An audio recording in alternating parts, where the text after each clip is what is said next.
Welcome to my channel. मैं हूं आपकी होस्ट रश्मि। आज मैं आप लोगों को टमाटर की एक ऐसी वैरायटी के बारे में बताने जा रही हूं जो मैं लगाई हुई हूं, और जिन लोगों के पास कम स्पेस है और जो चाहते हैं कि बहुत कम मेंटेनेंस में उनके यहाँ टमाटर उगें, वो इस तरह से कर सकते हैं, इस वैरायटी को लगा सकते हैं। और ये एक वैरायटी मेरे पास है, लेकिन मैं आपको आज 10 वैरायटी के नाम बताऊंगी जिसको लगा के आप डिफरेंट टेस्ट के चेरी टोमेटो उगा सकते हैं और अपने घर को भी ब्यूटीफाई कर सकते हैं। तो चलिए चलते हैं हमारी वीडियो में। अक्सर आप लोगों ने मुझे अपने गार्डन में चेरी टोमेटो लगाए हुए देखा होगा, और चेरी टोमेटो मेरे यहाँ इतना ज़्यादा, पिछले साल तो मैंने इतना ज़्यादा उगाया था कि मुझे टमाटर ख़रीदने की ज़रूरत ही नहीं पड़ी थी। और ये इनका फ्लेवर भी इतना बढ़िया होता है, न्यूट्रिशियस वैल्यू भी बहुत, न्यूट्रिशन वैल्यू भी इसमें बहुत बढ़िया होता है, और इनको ग्रो करना भी कहीं ना कहीं ईजी है। तो लेकिन आज मैं जो वैरायटी आप लोगों को दिखाने जा रही हूँ उसके लिए ये कंटेनर गार्डनिंग के लिए परफेक्ट हैं।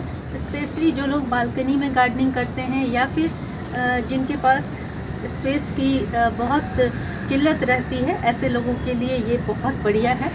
और आप देखें, इस प्लांट को पास से दिखाना चाहती हूँ कि ये किस तरह का ग्रो करता है। ये देखें, आप देख रहे होंगे कि एक छोटा सा प्लांट है जो 6 इंच का भी नहीं है, बहुत छोटा है। और इसमें आप फ्रूटिंग देख सकते हैं, किस तरह से इसमें फ्रूट लग रहे हैं बंच में।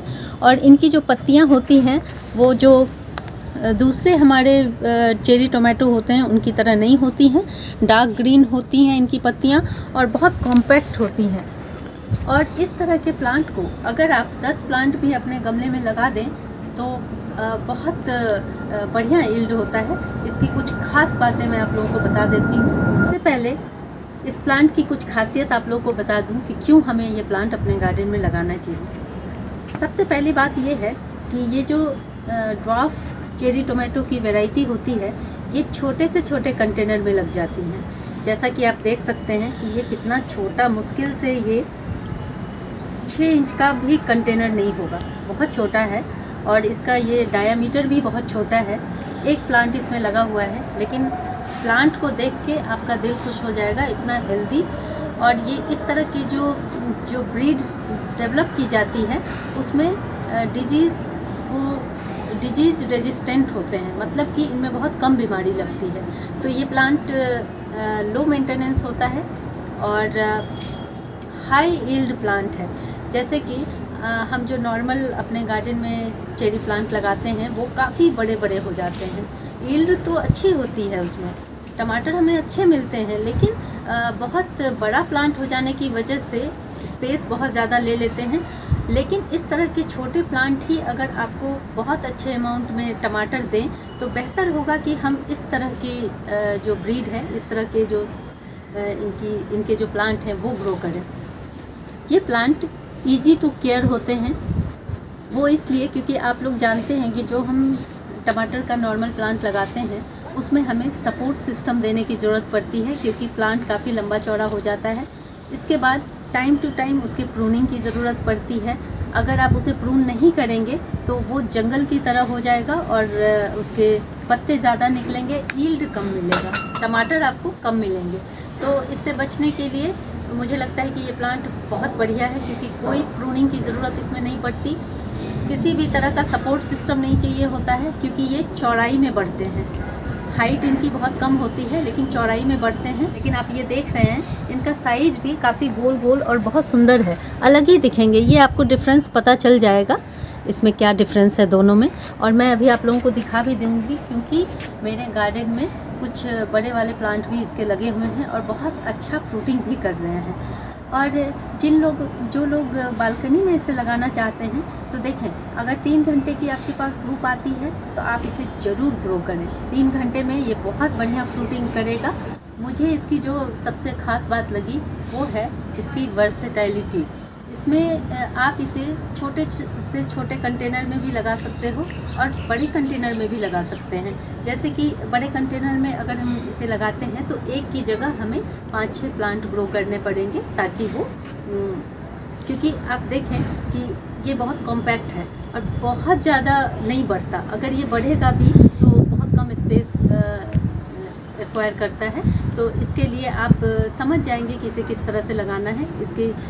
इसका कॉम्पैक्ट शेप देख करके ही आपको पता चल जाएगा कि इसे किस तरह से लगाया जाना चाहिए। सबसे पहले अब हम इसकी मिट्टी के बारे में जान लेते हैं। तो ऐसे तो जो चेरी टोमेटो होता है वो हर तरह की मिट्टी में लग जाता है, लेकिन अगर हम इसे बास्केट में लगाते हैं तो हमें इसकी मिट्टी को हल्का रखना पड़ेगा और पानी बिल्कुल भी नहीं रुकना चाहिए, क्योंकि इस तरह के ड्वार्फ वैरायटी वाले प्लांट को पानी की रिक्वायरमेंट बहुत कम होती है। तो आप जो भी मिट्टी बनाएंगे उसमें कोकोपीट ज़रूर ऐड करें और सैंड 10 से 20% ज़रूर ऐड करें। और आपकी जो मिट्टी होगी वो इस तरह से कुछ पोरस होगी।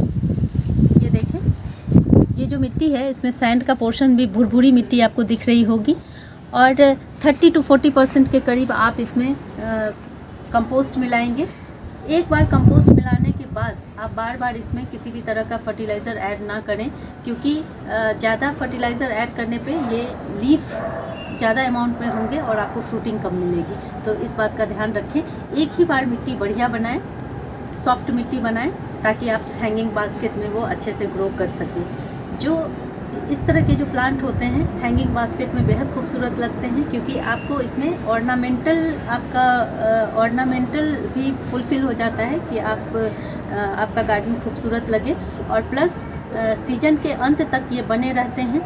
2-3 महीने का जो सीजन होता है इनका, वो उसमें ये हैंगिंग बास्केट में बहुत बढ़िया परफॉर्म करते हैं। इसलिए स्पेशली मैं आप लोगों को ये कहना चाहती हूँ कि आपका या तो वर्टिकल गार्डन है या हैंगिंग गार्डन है, तो आप उसके लिए इसे ज़रूर लगाएं।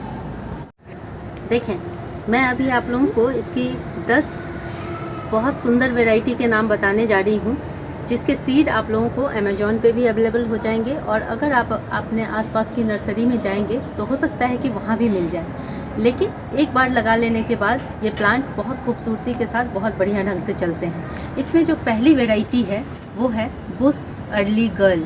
जैसा कि इसका नाम से ही आपको लग रहा होगा कि ये जो वैरायटी है ये बहुत कम टाइम में फ्रूटिंग करना शुरू कर देती है। आप लगाएंगे और उसके 1 मंथ में इसमें फ्रूटिंग आनी शुरू हो जाती है। बहुत तेज़ी से ग्रो करता है।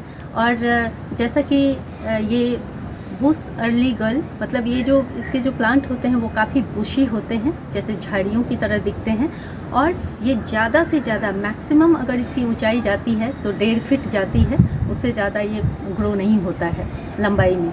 और अगर आप इसे 10 इंच के कंटेनर में लगाते हैं तो बहुत बढ़िया रहता है। ये वैरायटी है वो कैंडीलैंड रेड है।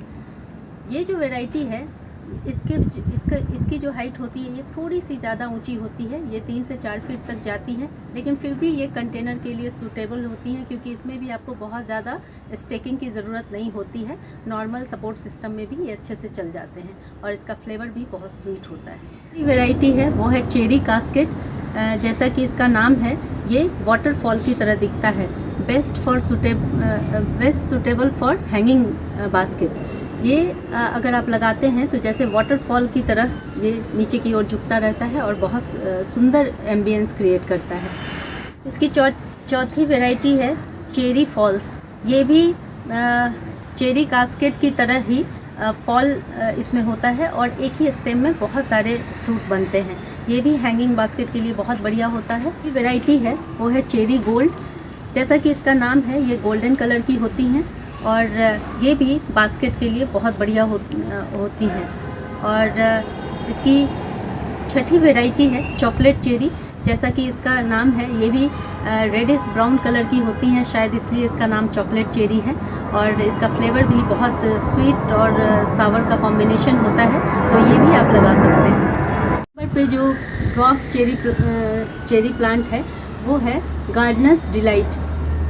ये जो वैरायटी है ये भी काफ़ी जूसी होती है और इसका फ्लेश भी बहुत, आप देखेंगे कि बहुत सारे जो चेरी टोमेटो होते हैं उनकी स्किन बहुत थिन होती है, लेकिन ये जो वैरायटी है गार्डनर्स डिलाइट, इसका बहुत फ्लेसी होता है, ये बहुत जूसी भी होता है। इसे भी आप अपने गार्डन में इसका भी एक्सपीरियंस ले सकते हैं। नंबर पे जो प्लांट है वो है गोल्ड नगेट।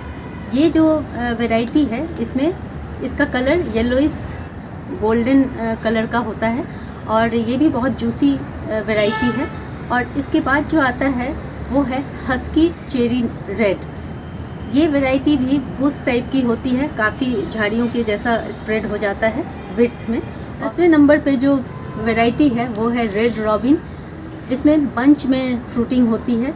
बंच कहने का मतलब है कि एक पूरे क्लस्टर में बड़ा सा क्लस्टर बनता है इसका, और ये भी कंटेनर के लिए बहुत अच्छी मानी जाती है और 10 इंच के कंटेनर में भी बहुत बढ़िया थ्राइव करता है। बात करते करते मुझे एक और वैरायटी याद आ रही है जो मैं बोनस में आप लोगों को बता रही हूँ। उसका नाम है टाइनी टिम। ये काफ़ी फेमस है। ये भी टमाटर की ड्रॉप वैरायटी है और ये अगर आप अमेज़ॉन पे सर्च करेंगे तो इसके सीड तकरीबन सब जगह अवेलेबल हैं, तो आप चाहें तो ये वाली वैरायटी भी लगा सकते हैं। और मेरा जो आज का वीडियो बनाने का जो मकसद था वो ये था कि स्पेस देखें किस तरह से। चेरी टमाटो तो बहुत सारे होते हैं और तरह तरह के होते हैं जो हम अपने गार्डन में लगाते हैं, लेकिन कितना ज़्यादा स्पेस लेते हैं वो देखें। और हर किसी के पास रूफ नहीं होता। तो आप देखें, ये मेरा एक ही प्लांट है ये चेरी टमाटो की, हालांकि इसमें भी बहुत सुंदर इसमें फ्रूटिंग हो रहा है। यहाँ देखें पूरे फ्रूट से ये भरा हुआ है, लेकिन ये स्पेस कितना ले रहा है वो मैं आपको दिखाना चाहती हूँ। एक ही प्लांट है, आप नीचे से दिखाना चाहूँगी, ऊपर तक आप इसकी हाइट देखें और किस तरह से ये दूसरे प्लांट के ऊपर चढ़ गया है और जितनी धूप हवा रोशनी है ये सब कैप्चर किए हुए हैं। और यहाँ देखें आप, इसकी जो हाइट है वो मेरी हाइट से कितना ऊपर जा रहा है, जबकि ये प्लांट अभी और ज़्यादा ग्रो करेगा। तो एक ही प्लांट जब इतना एरिया कवर कर लेता है तो फिर हमें दूसरा स्पेस दूसरे प्लांट के लिए नहीं मिल पाता। इसलिए मैं चाहती हूँ कि आप लोग इन ड्रॉप वैरायटीज़ को जानें, समझें और इनको ज़रूर अपने गार्डन में जगह दें। अगर आप लोगों को मेरी ये वीडियो पसंद आती है तो प्लीज़ इसे लाइक, शेयर एंड सब्सक्राइब करना ना भूलें। बेल बटन को ज़रूर दबाएँ। Live nature, love nature. Thank you.